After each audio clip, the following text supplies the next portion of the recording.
ನ್ಯಾಯಕ್ಕಾಗಿ ಕೋರ್ಟ್ ಮೆಟ್ಟಿಲೇರಿದ ಕುಟುಂಬಕ್ಕೆ ಬಹಿಷ್ಕಾರದ ಶಿಕ್ಷೆ. ಪ್ರಭುಸ್ವಾಮಿ ಕುಟುಂಬಕ್ಕೆ ಬಹಿಷ್ಕಾರ ವಿಧಿಸಿದ್ದಾರೆ ಊರ ಯಜಮಾನ. ಚಾಮರಾಜನಗರ ಜಿಲ್ಲೆ ಕೊಳ್ಳೇಗಾಲದ ಮೊಳೆ ಗ್ರಾಮದಲ್ಲಿ ಈ ಬಹಿಷ್ಕಾರ. ಯಜಮಾನನ ದಬ್ಬಾಳಿಕೆಯಿಂದ ಬೇಸೆತ್ತಿತ್ತು ಪ್ರಭುಸ್ವಾಮಿ ಕುಟುಂಬ. ಜಮೀನು ವಿವಾದ ಬಗೆಹರಿಸಿ ಅಂತ ಗ್ರಾಮದ ಯಜಮಾನರಿಗೆ ದೂರು ಕೊಡ್ತಾರೆ. ವಿವಾದ ಬಗೆಹರಿಸದೇ ಇದ್ದಾಗ ಕೋರ್ಟ್ ಮೊರೆ ಹೋಗಿರ್ತಾರೆ. ನಮ್ಮನ್ನ ಧಿಕ್ಕರಿಸಿ ಕೋರ್ಟ್ಗೆ ಹೋಗ್ತೀಯಾ ಅಂತ ಪ್ರಭುಸ್ವಾಮಿ ಕುಟುಂಬಕ್ಕೆ ಈಗ ಬಹಿಷ್ಕಾರ ಹಾಕಿದ್ದಾರೆ. ಗ್ರಾಮದಲ್ಲಿ ಯಾರೂ ಮಾತಾಡಿಸೋ ಹಾಗಿಲ್ಲ, ಮಾತಾಡಿಸಿದ್ರೆ ಅವರಿಗೆ ದಂಡ. ಅಂಗಡಿಯಲ್ಲಿ ಸಾಮಾನು ಕೊಡೋ ಹಾಗಿಲ್ಲ, ಮದುವೆ ಸಮಾರಂಭಗಳಿಗೂ ಕರೆಯೋ ಹಾಗಿಲ್ಲ, ಜಮೀನು ಕೆಲಸಕ್ಕೂ ಯಾರೂ ಕೂಲಿ ಕೆಲಸಕ್ಕೆ ಬರೋ ಹಾಗಿಲ್ಲ.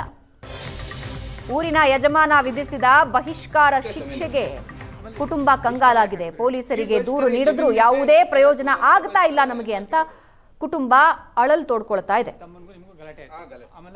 ಆಮೇಲೆ ಮುಂದಕ್ಕೆ ನಾವು ಬಂದು ಇಲ್ಲಿ ಗ್ರಾಮದಲ್ಲಿ ನಮ್ಮ ರೈತ ಸಂಘದವ್ರಿಗೆ ಒಂದೇ ಊರಿನವರು ಚಂದ್ರು ಅಂತ ನಮ್ಮ ಬಾಮೈದ ಇದ್ದ ಸರ್ ನಮ್ಮ ಮನೇಲಿ. ಅದನ್ನ ಆಗ ನಮ್ಮ ಜಮೀನ 2 ಎಕರೆ ಜಮೀನ ಮಾರ್ಕೊಂಡಿದ್ದಾನೆ. ಪೋತಿ ಕಥಾ ಮಾಡಿಸ್ಕೊಂಡು ಹೋಗಿ ಮಾರ್ಕೊಂಡಿದ್ದಾನೆ ಸರ್. ಫೋರ್ಜರಿ ಮಾಡಿ ಮಾರ್ಕೊಂಡಿದ್ದಾನೆ. ಮಾರ್ಕೊಂಡಿದ್ದಾಗ ಇವನು ನಾವು ಯಜಮಾನರಿಗೆ ದೂರು ಕೊಟ್ಟು ಇದ್ದಾಗ ಅವ್ರ ಹತ್ರನೂ ಬಗೆಹರಿನಿಲ್ಲ. ಬಗೆಹರಿದಕ್ಕೆ ನಾವು ಕೋರ್ಟ್ಗೆ ಹೋದಕ್ಕೆ ನಮ್ಮ ಬಿಟ್ಟು ಹೋಗೋನಲ್ಲ. ಕೋರ್ಟಲ್ಲಿ ನಮಗೆ ಆದೇಶ ಆಗಿದೆ, ಬಿಟ್ಟು ಹೋದ್ನಲ್ಲ ಅಂದ್ಬಿಟ್ಟು ಗ್ರಾಮದ ಯಜಮಾನರುಗಳು ನಮಗೆ ಬಹಿಷ್ಕಾರ ಹಾಕಿದ್ದ. ಕೋರ್ಟ್ಗೆ ಹೋಗೋದ ಅಂತ ನಮ್ಮನ್ನು ಕೋರ್ಟ್ಗೆ ಹೋದ ಬಿಟ್ಟು ನಮ್ಮ ಗ್ರಾಮ ಬಿಟ್ಟು ಕೋರ್ಟ್ಗೆ ಹೋದ ಅನ್ನೋದಕ್ಕೆ ಬಹಿಷ್ಕಾರ ಹಾಕಿದ್ದಾರೆ. ಹಾಕಿ ಒಂದು 14 ಎಷ್ಟು ವರ್ಷ ಆಗಿದೆ, 17ರಲ್ಲಿ 2014ರಲ್ಲಿ ಇವತ್ತವರೆಗೂ ನಮಗೆ ಯಾವುದೇ ನಮ್ಮ ಮನೆ ಹತ್ರ ನೀರು ಬಿಟ್ಟು ನಮ್ಮ ಮನೆ ಬಾಗಿಲಿಗೆ ತೊಂದರೆ ಕೊಡ್ತಾ ಇದ್ದಾರೆ. ಗ್ರಾಮದಲ್ಲಿ ಜಮೀನಿಗೆ ಹೋಗ್ಬೇಕು ಅಂತಂದ್ರು ಕಷ್ಟನೇ. ಯಾಕಂತಂದ್ರೆ ರೋಡ್ಗಳು ಜನಗಳೆಲ್ಲ ನಮ್ಮನ್ನ ಬರೀ ಕೀಳಾಗಿ ನೋಡ್ತಾರೆ.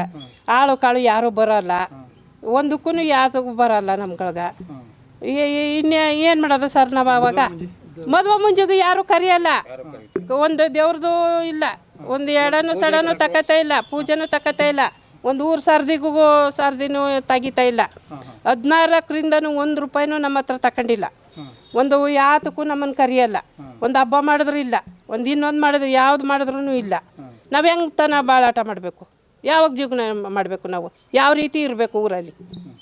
ಅಷ್ಟೊಂದು ನರ್ಕ ಎಷ್ಟು ಅಂತ ತಡ್ಕೊಳಕ್ಕಾಗುತ್ತೆ. ಬರೀ ಮಕ್ಕಳು ಬೆಂಗಳೂರಲ್ಲವ್ರೆ, ಬರೀ ದಬ್ಬಾಳಕ ಮೇಲೇ ಕೆಲಸ ಮಾಡ್ತಾ ಇರೋದು ಊರ ಯಜಮಾನ್ರುಗಳು ಮಾಡ್ತಾರೆ. ನನ್ನ ಮನೇಲಿ ನನ್ನ ತಮ್ಮನೇ ಕೂಡ ಅವನೇ ಭಾರಿ ಕಿರಿಕು. ತಮ್ಮನು ಪರಮೇಶನು ದೊಡ್ಡ ಯಜಮಾನ ಅನ್ನಿಸ್ಕೊಂಡನ ಪರಮೇಶ, ಅವನೇನೇ ಭಾರಿ ಇದು ಮಾಡ್ತಾ ಇರೋದು ನಮ್ಗೆ. ಪೊಲೀಸ್